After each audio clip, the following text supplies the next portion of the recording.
Chin Chow Vietnam! Welcome back to my vlog at welcome sa Miss Earth pageant na naman tayo. Tingnan nyo naman yung paminupusal destruction look ni Kuragan for today's vlog. Diba? Reyna ako sa mga bulak sa utot-utot. Effort na effort kaayo tayo for today mga karagrag. Dahil eto na nga, di ako naka-vlog kahapon. Sobrang pagod talaga yung katawang lupa ko. Di kinaya ni Kuragan. So, eto na ang mga latest na mga pa-eksena galore sa Miss Earth 2023 na kung saan may girl crush, blah, blah.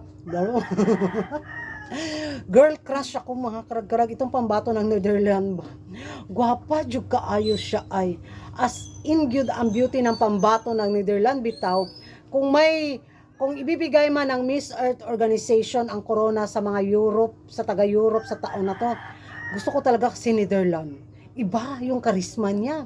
Kaya sa pagka-interest ko sa kanya mga karag-karag bilang chismosa sa mundo ng beauty pageant, nako chineko talaga yung mga yung social media account bitaw niya sa Instagram na kung saan ay cute siya mga karag-karag. At of course dahil Miss Earth nga ito, hindi lang pagandahan naman talaga sa Miss Earth kundi utakan talaga ang labanan dito. Kaya ichineko kung may mga pa-interview galore ba siya na mahanapan natin ng pa-eksena bitaw na masasabi natin ay may laban, malakas ang laban ng Netherlands.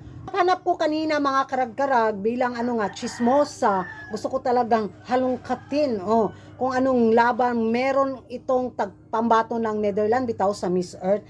So ayun, nakakita ko ng isang interview tungkol sa kanyang pa-advokasya, which is panoorin at pakinggan natin to. I had a look through your Instagram prior to the interview and I wanted to really ask about what is your advocacy? My advocacy is deforestation because have you ever imagined that trees look like our lungs? They are the lungs of Mother Earth, but why are we destroying our lungs? Deforestation is a huge problem at the moment. Sizes of forest as large as a soccer field disappears every 2 seconds, and almost half of Earth's original forest has already disappeared, same as oxygen. If we keep deforestation like this, we won't have the same amount of oxygen in a few years, and this is a threat for animals, people, and our future.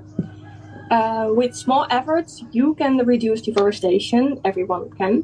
For example, use more recyclable products, buy products with the FSC logo, plant trees, and I think together we can save our beautiful Earth. Wow. Karag-karag narinig na ninyo yung advokasya at communication skills ng pambato ng Netherlands sa Miss Earth. Magiging reaction ko nito mga karag-karag deforestation yung advokasya nyo, I go for pambato pa rin natin, kay Iliana pa rin ako susugal mga karag-karag.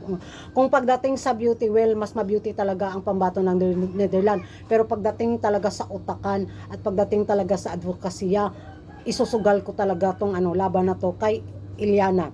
Kung makahawak lang ng microphone itong si Iliana mga karag-karag, alam na this. Pero kung liligwakin si Iliana sa sa first cut, nako, yun.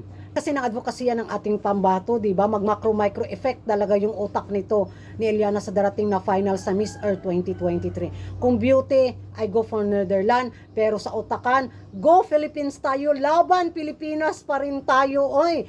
So yan na mga karag-karag. Kung sa manin mo ha? Ha?